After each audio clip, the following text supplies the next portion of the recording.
Baik, Assalamualaikum warahmatullahi wabarakatuh. Perkenalkan, nama saya Mustafa Malala Fauzi. Di sini saya akan mempresentasikan tentang tugas besar 1, analisis media sosial dan sosial network.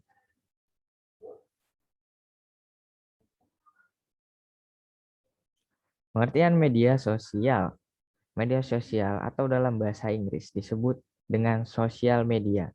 Menurut tata bahasa, terdiri dari kata sosial yang memiliki arti kemasyarakatan atau sebuah interaksi dan media.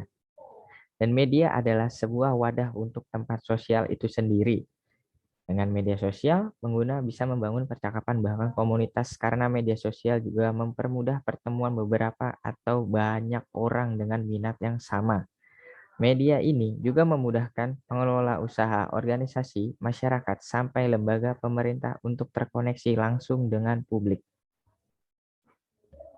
Ada 6 jenis media sosial. Menurut Kaplan dan Heinlein, yang pertama ada layanan kolaborasi. Yang kedua ada layanan jejaring sosial. Yang ketiga layanan forum. Keempat layanan berbagi media atau media sharing. Yang kelima ada layanan blog microblogging. Dan yang keenam ada layanan blog. Pengertian social network. Social networking merupakan sebuah bentuk layanan internet yang ditunjukkan sebagai komunitas online bagi orang yang memiliki kesamaan aktivitas, ketertarikan pada bidang tertentu, atau kesamaan latar belakang tertentu. Layanan social network biasanya berbasis web, dilengkapi dengan beragam fitur bagi penggunanya agar dapat saling berkomunikasi dan berinteraksi. Contoh situs social networking yang populer saat ini antara lain Facebook dan Twitter. Contoh social network. Contoh-contoh social network yang pertama ada Facebook, yang kedua ada LinkedIn, yang ketiga ada Google+, yang keempat Twitter, yang kelima MySpace, dan keenam DeviantArt. Perbedaan sosial dan social network. Sosial media dan social network. Perbedaannya adalah media sosial atau sosial media dalam bahasa Inggris adalah suatu media untuk interaksi online melalui internet yang meliputi blog, forum, aplikasi chatting, dan jejaring sosial. Social network adalah situs atau website yang digunakan untuk berkomunikasi banyak orang tanpa harus ada mengenal sebelumnya di dunia nyata. Sebagai tempat berkumpulnya banyak orang tanpa pembatas dan memiliki jalur ikatan seperti keluarga, teman, rekan bisnis, dan lain sebagainya. Fungsi dari media sosial. Media sosial memiliki 3 fungsi, yaitu media sosial adalah media yang didesain untuk memperluas interaksi sosial manusia menggunakan internet dan teknologi web. Yang kedua, ada media sosial juga dapat mentransformasi praktik komunikasi searah media siaran dari suatu institusi media ke banyak media, atau biasa disebut one to many. Menjadi praktik komunikasi dialog antar banyak audiens, many to many. Yang ketiga ada media sosial dapat mendukung demokratisasi pengetahuan dan informasi, mentransformasi manusia dari pengguna isi pesan menjadi pembuat pesan itu sendiri. Manfaat dari media sosial. Media sosial mempunyai manfaat. Yang pertama sebagai sarana belajar, mendengarkan, dan menyampaikan. Media sosial juga menjadi sarana untuk menyampaikan berbagai informasi kepada pihak lain. Konten-konten di dalam media sosial berasal dari berbagai belahan dunia dengan beragam latar belakang budaya, sosial, ekonomi, keyakinan, dan tradisi dan tendensi. Wah, luar biasa sekali. Yang kedua ada sarana dokumentasi, administrasi, dan integrasi.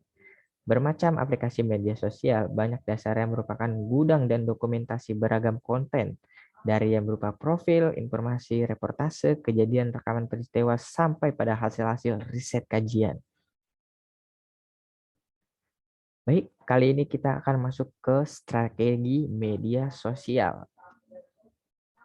Media sosial adalah sebuah media online di mana yaitu para penggunanya bisa dengan mudah berpartisipasi, berbagi, dan menciptakan isi meliputi blog, jejaring sosial, wiki, forum, dan virtual.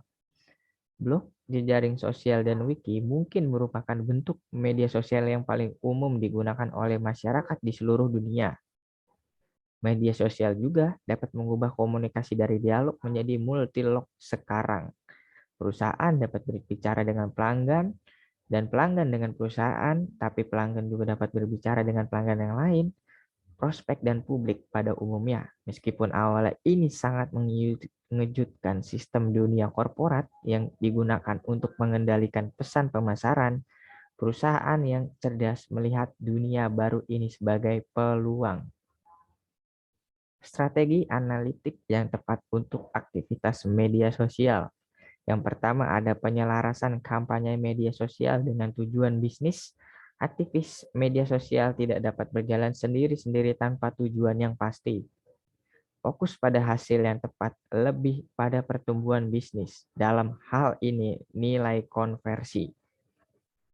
Identifikasi wawasan yang berguna dapat ditindaklanjuti, kombinasi juga dapat. Dari apa, kapan, dan bagaimana pentingnya jenis data apa yang diukur, dan kapan bagaimana menggunakan data ini. Yang keempat ada pemahaman tentang wawasan dasar sebelum bermigrasi ke analitik kelanjutan.